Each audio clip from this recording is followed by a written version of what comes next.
दोस्तों, इस दुनिया में अल्फाजों की ताकत बहुत बड़ी होती है। हम कई बार लोगों को कुछ ऐसा कह देते हैं कि वो अंदर से बिल्कुल टूट कर बिखर जाते हैं, और कई बार हम कुछ ऐसा भी कह देते हैं कि मानो जैसे वो आसमान ही छू लेंगे। आज मैं आपको जो कहानी सुनाने जा रही हूँ वो कहानी है मशहूर साइंटिस्ट थॉमस एडिसन की। थॉमस एडिसन जब बचपन में स्कूल में पढ़ाई कर रहे थे तो एक दिन वो स्कूल से घर पहुंचे और अपनी माँ को एक पेपर दिया और कहा, माँ, ये पेपर मुझे स्कूल की तरफ से मिला है और टीचर ने कहा है कि ये पेपर अपनी माँ को दे देना। उनकी माँ ने वो पेपर एडिसन के हाथों से ले लिया और उसे पढ़ने लगी। पढ़ते पढ़ते उनकी आंखें नम हो गईं। उन्होंने एडिसन को गले लगा लिया। एडिसन ने बड़ी बेसब्री से अपनी माँ से पूछा, माँ, इसमें क्या लिखा है, ये तो बताओ। एडिसन की माँ ने वो पेपर दोबारा खोला और ज़ोर ज़ोर से पढ़ने लगी ताकि एडिसन उसे सुन सके।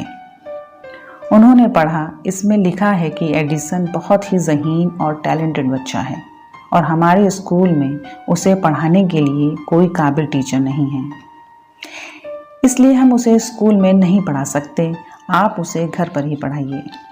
उस दिन के बाद से एडिसन की माँ ने उन्हें घर पर ही पढ़ाया और एडिसन ने भी पूरी मेहनत और लगन के साथ पढ़ाई की और उनकी कड़ी मेहनत और लगन रंग लाई। एक समय के बाद वो एक महान साइंटिस्ट बन गए। थॉमस एडिसन के नाम 1093 पेटेंट हैं। उन्होंने बल्ब का आविष्कार किया, वोल्ट मीटर का आविष्कार किया और न जाने कितने ऐसे आविष्कार हैं जो उन्होंने किए। धीरे धीरे वो एक बहुत बड़े आविष्कारक बन गए। फिर एक दिन वो भी आया जब उनकी माँ इस दुनिया को छोड़कर चली गई। एक दिन थॉमस एडिसन अपने घर की सफाई कर रहे थे तो उनको वो पेपर मिला जो बचपन में उनको उनके स्कूल की तरफ से मिला था। थॉमस एडिसन ने उस पेपर को खोला और उसे पढ़ने लगे। उसमें लिखा था कि आपका बेटा मानसिक रूप से कमज़ोर है, हम उसे अपने स्कूल में नहीं पढ़ा सकते, आप उसे घर पर ही रखें। वो पेपर पढ़कर थॉमस एडिसन की आंखों में आंसू आ गए। उन्हें लगा कि उनकी माँ ने कितना बड़ा काम किया था। मेरी इस सफलता के पीछे मेरी माँ का हाथ है। अगर उस वक्त उनकी माँ ने वो पेपर सही सही पढ़ दिया होता तो थॉमस एडिसन अंदर से टूट जाते, लेकिन उनकी माँ ने ऐसा नहीं किया, बल्कि उनका और हौसला बढ़ाया।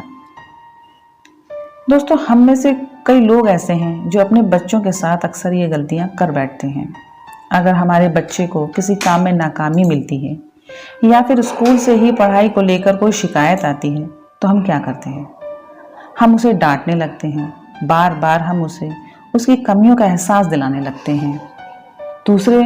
दूसरों के बच्चों को उससे बेहतर बताने लगते हैं, जिससे हमारा बच्चा और ज़्यादा मायूस हो जाता है। बल्कि उस वक्त हमारे बच्चे को हमारी और ज़्यादा सपोर्ट की ज़रूरत होती है। हमें चाहिए कि हम अपने बच्चे का हौसला बढ़ाएं, उसे आगे बढ़ने की हिम्मत दें और समझाएं कि आज तुम नाकाम हुए हो तो कल तुम्हें कामयाबी ज़रूर मिलेगी, बस तुम्हें मेहनत करना है।